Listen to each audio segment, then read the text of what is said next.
আমরা এই কৃষ্ণ ভাবনামৃত আন্দোলনের সূচনা করেছি যাতে প্রতিটি মানুষ কৃষ্ণকে ভালোবাসার মাধ্যমে তাদের ভালোবাসার প্রবৃত্তিকে চরিতার্থ করতে পারে। আজ পৃথিবীতে সকলেই সাম্যবাদ, সমাজতন্ত্রবাদ, মানবিকতাবাদ, জাতীয়তাবাদ ইত্যাদি মতবাদের মাধ্যমে মানুষের অপরকে ভালোবাসার প্রবৃত্তি চরিতার্থ করার চেষ্টায় অত্যন্ত তৎপর।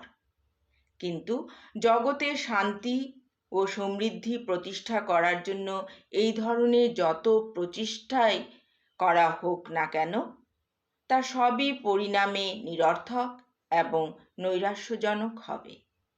কেননা মানুষ যতক্ষণ ভগবানকে ভালোবাসার বিজ্ঞান সম্বন্ধে অজ্ঞ থাকবে, ততক্ষণ এই জগতে কোনোভাবেই শান্তির প্রতিষ্ঠা হতে পারে না।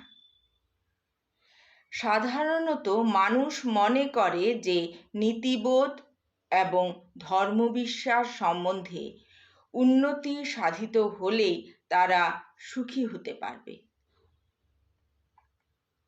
কিন্তু মানুষ আবার মনে করে যে অর্থনৈতিক উন্নতি সাধিত হলেই তারা সুখী হতে পারবে। কিন্তু মানুষ আবার মনে করে যে অর্থনৈতিক উন্নতি সাধনের মাধ্যমে সুখ এবং শান্তি লাভ করা যাবে। অপর আরেক ধরনের লোক মনে করে যে ইন্দ্রিয় তৃপ্তির মাধ্যমে তারা সুখী হবে।